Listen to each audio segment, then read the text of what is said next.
Until you make the unconscious conscious, it will direct your life, and you will call it fate. Carl Jung. We all grow up thinking we've left our childhood behind.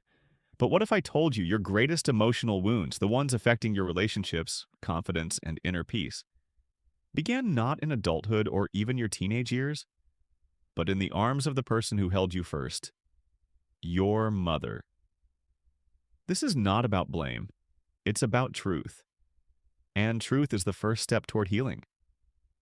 Carl Jung, one of the founding fathers of modern psychology, believed we all carry unconscious wounds from early life, buried so deep we can't see them, but they still shape our decisions, fears, and relationships. One of the deepest of these is the mother wound. What is the mother wound? It's the pain of not receiving the nurturing, safety, or emotional presence we needed from our mothers. Sometimes it's obvious, neglect, abuse, abandonment, but more often it's silent, subtle, invisible. A mother who is physically present, but emotionally unavailable. A mother who made you feel loved only when you performed well. Or worse, a mother who depended on you for her own happiness. You learn early. Your feelings are too much. Your needs are inconvenient. You adapt. You become the good child, like the helper, the strong one. But deep inside, a part of you gets left behind. You see, your mother was your first mirror. Before you had language, her gaze told you who you were. If she looked at you with warmth, you learned, I'm lovable. If she looked away or with frustration, you learned, something's wrong with me. These beliefs form your core identity, and they follow you into adulthood. This is what Jung called the mother archetype, a universal symbol of nurture and creation, but also destruction and control. Every human being carries an internalized image of the mother. If it's wounded, your life becomes a search for what was missing. Unhealed, the mother wound shows up in endless ways. You overgive in relationships but feel invisible. You chase unavailable partners, hoping they'll finally love you like she couldn't. You can't set boundaries without guilt. You sabotage success because deep down you don't feel worthy. You become a perfectionist to earn validation. Or maybe you avoid all intimacy because love feels dangerous. You're not crazy, you're not broken, you're wounded, and wounds don't go away by ignoring them, they grow. Most people spend their entire lives reliving the past without knowing it. They marry their wounds, work to escape their pain, or repeat the cycle with their own children. But you're here, you're listening. That means something in you is ready to break free. Jung said, there is no coming to consciousness without pain. Facing the truth about your mother is painful. Maybe you love her deeply. Maybe she did her best. Maybe she was a victim herself. All of this can be true, and still, you were hurt. Your needs weren't met. And healing starts when you stop minimizing that truth. Grieve it. Let yourself feel what the child inside you couldn't. The sadness, the rage, the loneliness. That child is still in you, waiting to be seen, to be held, to be heard. You don't heal the mother wound by waiting for her to change. You heal it by reparenting yourself, by becoming the mother you needed. This is not selfish. This is sacred. When you heal, you break the chain. You stop passing down pain. You begin to live from truth, not trauma. This is only the beginning of your journey. In the next part, we'll go deeper into how the mother wound affects your adult relationships and how you can rewrite the story. Now that you've seen how the mother wound is created, let's explore how it secretly controls your adult life. You might think you've moved on, but these old wounds have a way of showing up, not as memories, but as patterns. You date people who can't love you back. You feel like an imposter no matter how much you achieve. You give endlessly, hoping someone will finally choose you. You can't say no without guilt. You crave affection but push it away when it arrives. You chase validation but can't hold on to joy. Sound familiar? These are not flaws. These are symptoms of a wound that was never healed. Carl Jung believed we don't live life. We are lived by the unconscious, meaning unless you heal what hurt you, you'll unconsciously recreate it over and over.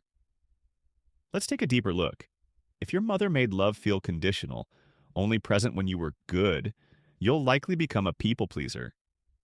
You'll believe you must earn love, that being your true self is a risk. You'll overwork, overcommit, and overextend, because deep down you feel like you're never enough. If your mother was emotionally unavailable or unpredictable, you might attract partners who are the same. That feels normal to your nervous system. You'll mistake anxiety for chemistry. You'll cling or avoid. You'll live in fear of abandonment or reject people before they can reject you. If your mother leaned on you emotionally as if you were her therapist, you'll feel responsible for everyone's emotions. You'll put others first, deny your own needs, and burn out quietly, wondering why no one's ever there for you. These patterns aren't your fault. They were survival strategies. But what helped you survive is now holding you back. Here's something powerful. Your triggers are roadmaps. They show you where the wound still lives. The panic when someone pulls away, the guilt after saying no, the shame when resting. These aren't problems, they're signals, invitations to heal. So how do you begin? You start by noticing. When you're triggered, pause and ask, whose voice is this? Who made me feel like this first? Is it your mother's tone, her silence, her disapproval? You're not overreacting. You're reacting from a part of you that never got closure. Then comes the inner work. Write letters to your mother you'll never send. Say everything the child couldn't. Work with a therapist or coach trained in inner child healing. Mirror back love to yourself. Daily affirmations aren't cheesy. They're rewiring your brain. Reparent yourself. When you feel sad, hold yourself gently. When you feel rage, validate it. You are both the wounded child and the wise adult now. Healing is not linear. One day you'll feel free. The next, shattered. That's okay. Jung said the path to wholeness is a spiral, not a straight line. You will grieve. Not just what happened, but what never did. The mother you needed but never had. That grief is holy. It's the start of freedom. And here's a beautiful truth. You don't need a perfect mother to become whole. You need awareness. And you already have that. In the next part, we'll explore how to break free from these inherited patterns. How to stop seeking your mother in others and instead become your true self. Now you know the pain, the patterns, and the root of your wound. The next step is learning how to break free. You were born whole, but life's early experiences shaped your identity. Healing means reclaiming that wholeness, not by erasing your past, but by embracing it. Start by stopping the endless search for your mother's love in others. You will never find it outside yourself. Your adult relationships are mirrors reflecting the unresolved parts inside you. When you catch yourself repeating old patterns, pause. Ask, is this my wound speaking? Awareness is power. Next, practice self-compassion. The child inside you needed kindness, not criticism. Speak to yourself gently. Validate your feelings even when others don't. Healing is also about boundaries. Saying no is an act of love to yourself. Boundaries protect your energy and teach others how to treat you. You might resist this at first. Old programming fights back. That's normal. The shadow resists change because it fears the unknown. Jung called this process individuation, becoming your true self, separate from inherited wounds.